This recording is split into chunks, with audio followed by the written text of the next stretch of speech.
Assalamualaikum warahmatullahi wabarakatuh. Saya di sini akan membuat sebuah video yang mempresentasikan hasil tugas kedua oceanografi mengenai tentang review jurnal sifat fisika dan kimia air laut. Sebelumnya saya disclaimer terlebih dahulu, saya tidak ada berniat untuk menjatuhkan siapapun di sini. Saya hanya memberikan opini pribadi saya secara jujur untuk pemenuhan tugas kedua oceanografi. Judul dari jurnal yang akan saya review adalah Analisis Kualitas Perairan Laut terhadap Aktivitas di Lingkungan Pelabuhan Waingapu Alor, Sumba Timur. Jurnal ini termasuk dalam jurnal pengabdian kepada masyarakat.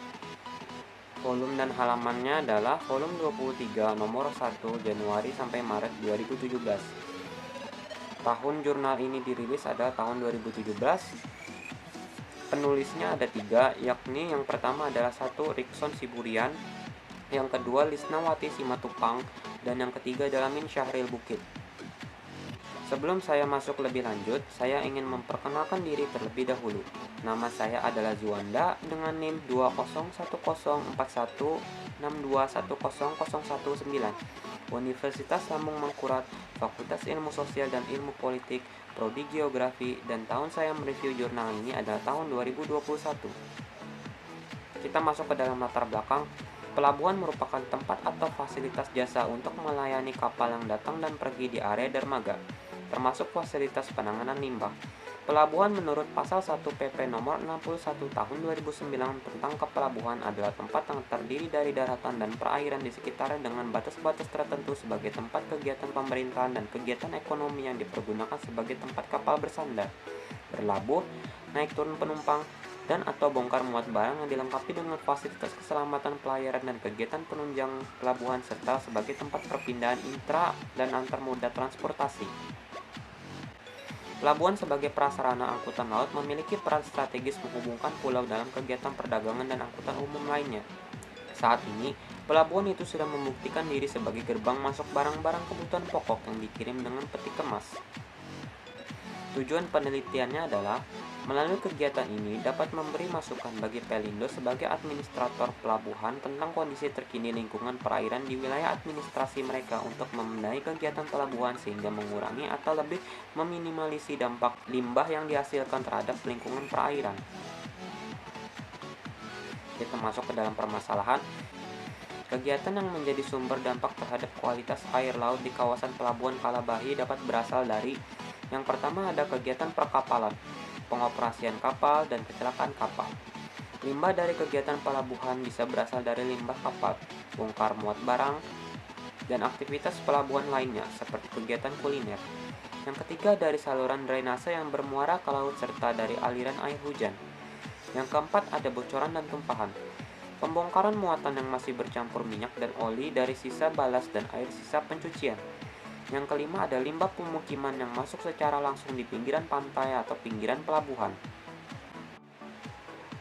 Kita masuk ke dalam metodologi penelitian, lokasi kegiatan dan waktu.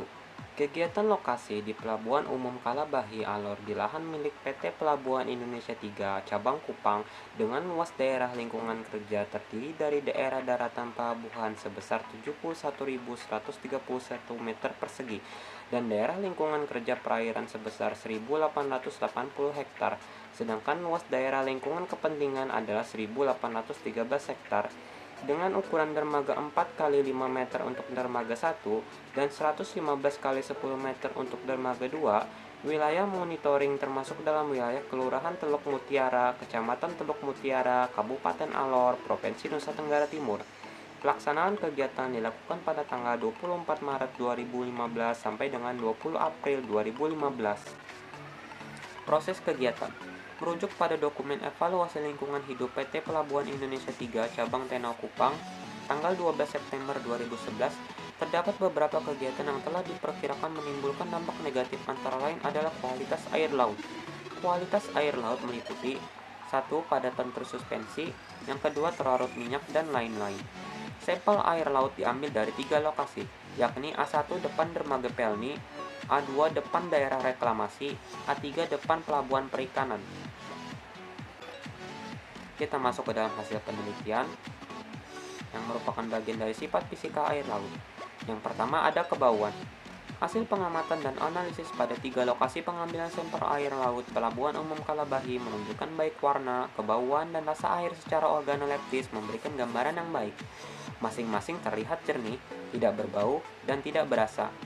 Memenuhi baku mutu air laut untuk perairan pelabuhan berdasarkan Surat Keputusan Menteri Negara Lingkungan Hidup Nomor 51 Tahun 2004 tentang baku mutu air laut. Yang kedua ada kekeruhan.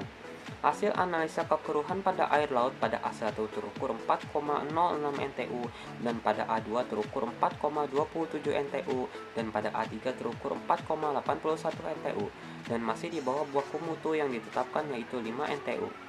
Yang ketiga ada zat padat tersuspensi. Zat padat tersuspensi ini adalah zat padat yang terlarut di dalam air berupa seperti pasir, lumpur, ataupun plankton. Hasil pengukuran TSS air pada A1 terukur 67,94 mg per liter, pada A2 terukur 78,68 mg per liter, dan pada A3 terukur 74,48 mg per liter, masih di bawah baku mutu yang ditetapkan yaitu 80 mg per liter. Yang keempat ada zat padat terlarut. Jadi untuk zat padat terlarut ini adalah zat-zat padat yang seperti senyawa, koloid, dan ion yang terlarut di dalam air.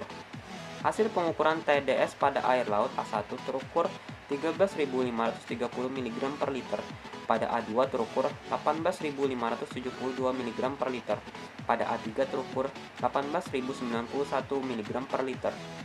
Nilai tersebut termasuk tinggi jika dibandingkan dengan kualitas air dan masih memenuhi baku mutu yang ditetapkan oleh pemerintah. Yang kelima ada suhu. Hasil pengukuran secara langsung di lapangan pada A1 terukur 29,8 derajat Celcius, A2 terukur 30,5 derajat Celcius, dan A3 terukur 30,1 derajat Celcius. Dari hasil pengukuran masih memenuhi mutu yang ditetapkan, yaitu 28-32 derajat Celcius. Kita masuk ke dalam sifat kimia air laut. Yang pertama ada derajat keasaman. Hasil pengukuran pH air pada A1 terukur 8,14, pada A2 terukur 8,25, dan pada A3 terukur 8,28. Untuk ketiga lokasi pengambilan sampel pH masih memenuhi baku mutu yang ditetapkan yaitu 7-8,5. Yang kedua ada nitrat. Analisis kadar nitrat pada air laut A1 terukur 0,013 mg per liter dan pada A2 terukur 0,010 mg per liter, A3 terukur 0,012 mg per liter. Angka tersebut melewati nilai baku mutu yang diperbolehkan menurut peraturan yang berlaku, yakni 0,08 mg per liter, namun masih dapat ditoleransi. Yang ketiga ada minyak dan lemak. Parameter minyak dan lemak air pada A1 terukur 138,14 mg per liter, pada A2 terukur 136,62 mg per liter, dan pada A3 terukur 164,95 mg per liter. Kadar minyak dan lemak masih di bawah baku mutu yang ditetapkan yaitu 1000 mg per liter. Yang keempat logam berat terlarut. Kandungan timbal pada stasiun A yakni 1,5 mg per liter, A2 yakni 0,727 mg per liter, dan untuk A3 adalah 0,864 mg per liter. Hasil tersebut menunjukkan sudah melampaui baku mutu yang ditetapkan yaitu 0,05 mg per liter. Kadar besi pada air laut stasiun A terukur 1,151 mg per liter dan pada A2 terukur 1,132 mg per liter dan pada A3 terukur 1,132 mg per liter. Besi perlu mendapat perhatian karena sudah melewati baku mutu yang ditetapkan yaitu 1 mg per liter. Yang kelima ada salinitas. Salinitas ini adalah kadar garam dalam air. Hasil pengukuran salinitas air laut pada A1 terukur 32,68 per mil, pada A2 terukur 34,4 per mil, dan pada A3 terukur 34,7 per mil. Dari hasil pengukuran salinitas masih memenuhi baku mutu yang ditetapkan. Di perairan samudra, salinitas biasanya berkisar antara 34-35 per mil. Yang keenam ada BOD atau Biological Oxygen Demand.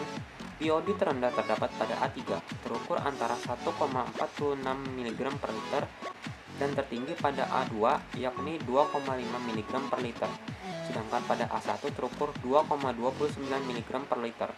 Perairan yang mengandung BOD lebih dari 10 mg per liter berarti perairan tersebut telah tercemar oleh bahan organik. Sedangkan apabila di bawah 3 mg per liter berarti perairan tersebut masih cukup bersih. Yang ketujuh ada oksigen terlarut.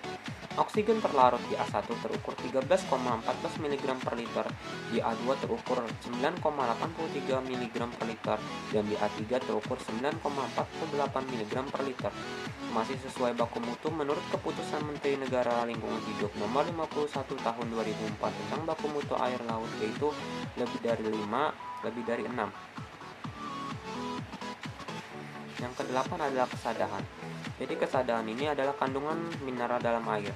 Hasil analisa kesadahan air laut Pelabuhan Umum Kalabahi pada A1 terukur 2.890 mg per liter dan pada A2 terukur 2.790 mg per liter dan pada A3 terukur 2.850 mg per liter. Masih memenuhi baku mutu air laut untuk perairan pelabuhan berdasarkan Surat Keputusan Menteri Negara Lingkungan Hidup Nomor 51 Tahun 2004 tentang baku mutu air laut, yaitu alami atau tidak berbau. Yang kesembilan ada PBC, poliklorbifenil. Hasil analisa nilai PBC pada A1 sebesar 0,0054 mikrogram per liter, A2 sebesar 0,0061 mikrogram per liter, dan pada A3 sebesar 0,0057 mikrogram per liter. Masih memenuhi standar baku mutu yang ditetapkan, yaitu sebesar 0,01 mikrogram per liter. Kelebihan dari jurnal ini adalah jurnal ini menjelaskan apa yang diteliti sudah begitu jelas dan detail sehingga para pembacanya tidak akan kesulitan dalam memahami isi jurnal. Kekurangan dari jurnal ini adalah dalam dasar parameter jurnal ini, sifat fisika maupun kimianya beberapa tidak diterangkan bahwa siapa yang membuat parameter tersebut. Akan lebih baik apabila juga dicantumkan siapa saja yang membuat parameter. Misalkan seperti kekeruhan yang menetapkan di bawah 5 NTU masih aman itu tidak diketahui literaturnya dari mana. Sebaiknya diperlengkap dengan siapa instansi atau para ahli yang membuat parameter tersebut. Dan ini adalah daftar pustakanya, yaitu jurnal yang saya review. Teman-teman bisa lihat sendiri. Sekian dari saya. Salah hilap mohon maaf apabila ada kata-kata yang tidak berkenan di hati kalian. Saya akhiri dengan wassalamualaikum warahmatullahi wabarakatuh.